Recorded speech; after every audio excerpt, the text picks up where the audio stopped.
जब आप काफ़ी टाइम से प्रेगनेंसी प्लान कर रहे होते हैं और आपको बेबी कंसीव नहीं होता है तो डॉक्टर आपको कुछ टेस्ट लिखते हैं, जिसमें से एक टेस्ट होता है ट्यूब की जांच, जिसको बोला जाता है HSG, हिस्टेरोसाल्पिंगोग्राफी। तो मेरे पास बहुत सारी क्वेरीज आती है कि मैडम HSG टेस्ट कैसे किया जाता है, क्या इसमें दर्द होता है, ये किस प्रकार की प्रक्रिया होती है। तो नमस्कार, मैं डॉक्टर सोनिया गुप्ता, आपकी अपनी ऑब्स्टेट्रिशियन एंड गायनेकोलॉजिस्ट। तो आज मैं आपको इसी टेस्ट के बारे में डिटेल में बताऊंगी, क्योंकि जो HSG का टेस्ट होता है ये एक एक्सरे होता है, इसलिए मैं आपको ये सारा जो HSG का टेस्ट है किस प्रकार से करते हैं, एक्सरे रूम में ही मैं प्रेजेंटली खड़ी हूँ, तो मैं आपको उस पेशेंट के साथ में एक्सप्लेन करूंगी कि HSG का टेस्ट हम किस प्रकार से करवाते हैं। तो सबसे पहले जो HSG का टेस्ट होता है वो आपको पीरियड्स के 8वें से 10वें दिन करवाया जाता है, क्योंकि HSG एक तरह का एक्सरे होता है और जब आपका पीरियड का 8वां 10वां दिन होता है उस टाइम प्रेगनेंसी के जो चांसेस हैं वो बिल्कुल ना के बराबर होते हैं। इसलिए जो ट्यूब जांच होती है वो पीरियड के 8वें 10वें दिन करवाई जाती है। तो जब आपका HSG का टेस्ट होता है तो आपने आप डॉक्टर से इस प्रोसीजर के बारे में पूछना है, और HSG टेस्ट हम जब करते हैं उसके आधे घंटा पहले एक पेन किलर का इंजेक्शन लगाया जाता है। तो देखिए उसके बाद ये प्रोसीजर कैसे रहती है वो मैं आपको स्टेप बाय स्टेप बताने जा रही हूँ। एक्सरे का रूम है और ये हमने पेशेंट को पेन किलर लगा दिया है। अब लगाने के बाद हम 15-20 मिनट के लिए वेट करेंगे ताकि आपको पेन किलर का असर आ जाए। एंटीसेप्टिक लोशन से हमने विजाइना को क्लीन कर लिया है।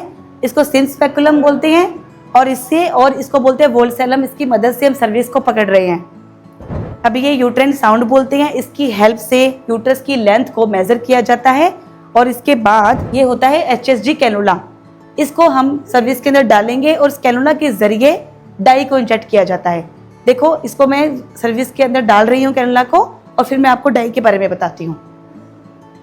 ये रेडियो ओपेक डाई होती है, इसको अब हम इंजेक्ट करेंगे और फिर ये एक्सरे खींचेंगे और फिर हमें पता चलेगा ट्यूब्स का स्टेटस क्या है।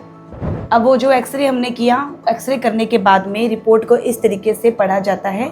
इसकी फिल्म भी निकाली जाएगी, लेकिन इसको देखो कंप्यूटर में देखा जाता है। अब ये डाई जो गई तो ये जो पार्ट आपको दिखाई दे रहा है ये है उसका यूट्रस, बच्चेदानी। और इस केस के अंदर क्योंकि ट्यूब्स जो हैं वो ब्लॉक है इसलिए वो दिखाई नहीं दे रही है। यदि ट्यूब्स ब्लॉक नहीं होती तो हमें यहाँ से जाती हुई ट्यूब्स दिखाई देती और उसमें से डाई भी बाहर आते हुए दिखाई देती। तो ये पूरी प्रोसेस रहती है। और इसके अंदर ये भी बेनिफिट रहते हैं कि कभी कभी कोई छोटा ब्लॉक होता है HSG में तो वो ट्यूब जांच करने से भी आपका ओपन हो जाता है। अब ट्यूब जांच करने के बाद में आपने थोड़ा 1 दिन के लिए रेस्ट करना है। डॉक्टर जो आपको पेन किलर देते हैं वो आपने जरूर से लेना है। 2-3 दिन के लिए आपने फिजिकल रिलेशनशिप नहीं बनाने हैं। इन चीज़ों का आपने ध्यान रखना है। तो ये है HSG का पूरा टेस्ट, जो कि इस तरह से हॉस्पिटल के अंदर एक्सरे के रूम में करवाया जाता है। अब मैं आपको पेशेंट से ही पूछ के बता देती हूँ कि उसको कितना पेन हुआ है। तो बताओ रेनू, सच सच बताना कितना पेन हुआ आपको HSG में? ज़्यादा दर्द तो नहीं हुआ मैम, नॉर्मली हुआ है, इतना ठीक है। थोड़ी थोड़ी स्पॉटिंग भी हो रही होगी ना? हाँ हो रही है स्पॉटिंग। वो कब तक रहती है? देखो HSG के अंदर थोड़ी थोड़ी स्पॉटिंग होना भी नॉर्मल होता है, जो 2-3 दिन के अंदर आपको अपने आप से बंद हो जाती है। तो ये था फ्रेंड्स HSG टेस्ट का पूरा लाइव डेमोन्स्ट्रेशन। तो मैं आशा करती हूँ आपको ये जानकारी जरूर से उपयोगी लगी होगी। तो प्लीज़ आप अपने फ्रेंड्स और रिलेटिव को शेयर करना और वीडियो को लाइक करना ना भूलें और चैनल को सब्सक्राइब करना भी। तो मिलते हैं नई वीडियो में एक नई जानकारी के साथ। तब तक के लिए धन्यवाद।